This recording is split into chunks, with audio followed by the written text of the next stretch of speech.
Si les plus jeunes ont découvert l'Ajax Amsterdam lors de la Ligue des Champions 2018-2019, le géant néerlandais n'a pas attendu Frenkie de Jong et consorts pour s'illustrer sur la scène nationale et européenne. Non, bien au contraire. Après avoir raflé 3 Ligues des Champions entre 1971 et 1973, l'Ajax a connu une autre période de succès dans les années 90. Un homme est à l'origine de ce nouvel âge d'or, son nom, Louis van Gaal. Pour sa première sur un banc, le coach néerlandais ne se fait pas prier pour remporter une 4e Ligue des Champions en 1995. Retour en image sur cette épopée dantesque des Ajacides, une aventure qui a fait naître des légendes du ballon rond.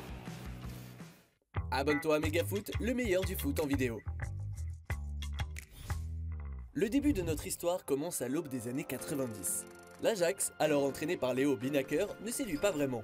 Pire, l'équipe est en difficulté sur le plan sportif, mais aussi économique. Dominée sur le plan national par ses principaux rivaux et suspendue sur la scène européenne suite à l'agression du gardien de l'Austria Vienne par un hooligan lors d'un match de Coupe UEFA, le club est encore davantage noirci par des histoires de fraude sur les transferts de joueurs en 1989. Face à cette situation délicate, dirigeants et supporters appellent au changement. Ça tombe bien, Léo Beenhakker est rappelé en 1991 par son ancien club, le Real Madrid. Son successeur n'est alors nul autre que son adjoint, oui, Louis van Gaal.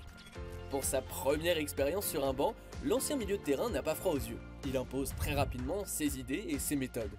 L'entraîneur néerlandais axe ainsi d'emblée sa stratégie sur la formation de jeunes talents qui conviendraient à ses principes de jeu et à sa vision du football total. Mieux, il développe par la suite des méthodes d'entraînement innovantes.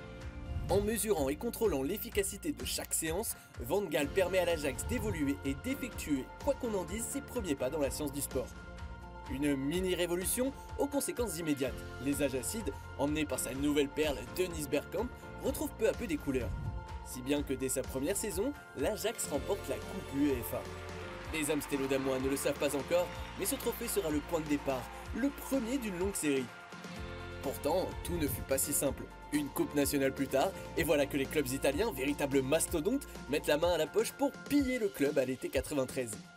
Dennis Bergkamp et l'un des cadres de cette équipe, Wim Jonk, s'envolent direction l'Inter Milan. John Van de Schip et Marciano Vink rejoignent de leur côté le Genoa. Pour Louis van Gaal, le défi est immense, il doit remodeler son équipe. Une difficulté jamais rencontrée pour lui depuis sa prise de fonction, qui s'apparente presque au final à une bénédiction. Pour repartir de l'avant, celui qu'on appelle le Pélican, en raison de sa rigueur, n'hésite pas à s'appuyer sur les jeunes pousses du club. Les frères de Boer, Patrick Kluivert, Edgar Davids, le très jeune Clarence Seedorf ou encore Edwin van der Sar, l'Ajax dispose dans ses rangs d'une génération exceptionnelle.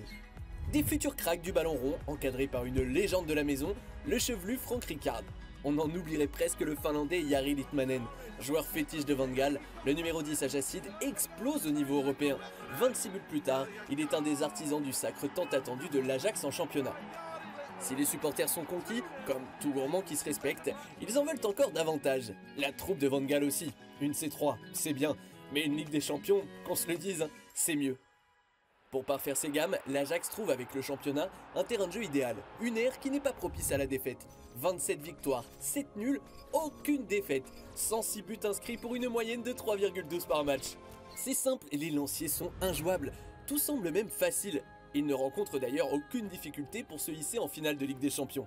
Après avoir tapé à 2 reprises le Grand Milan en phase de poule et balayé le Bayern Munich en demi, personne ne semble être en mesure d'arrêter cette infranchissable tempête rouge et blanche qui sévit sur tous les gazons d'Europe. Sur leur chemin, ils retrouvent une nouvelle fois les Rossoneri, un troisième acte qui s'annonce indécis. Si la rencontre est fermée, Van Gaal, soucieux d'apporter de la percussion et du poids sur le front de l'attaque, décide de faire rentrer à 20 minutes de la fin du match Patrick Kluivert, un coup de poker génial qui appartient désormais à l'histoire. Ah oui, c'est bel et bien ce gamin de 18 ans qui marquera l'unique but de cette finale, offrant ainsi une 4e Ligue des Champions à l'Ajax. Si des étoiles éclosent, une icône finit elle en apothéose. Frank Rijkaard décide de mettre fin à son immense carrière après cette dernière saison de rêve. Mais l'essentiel est ailleurs, toute l'Europe admire de nouveau cet Ajax tout-puissant.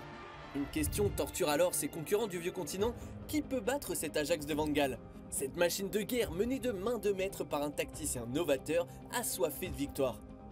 Et qu'importe si Seedorf plie bagage ou que Kluivert plonge dans la dépression après un terrible accident, l'Ajax reste une incroyable machine à gagner. Super Coupe d'Europe, Coupe intercontinentale, championnat, L'année 1996 est là aussi une vraie réussite. Le prochain objectif, une 5e C1.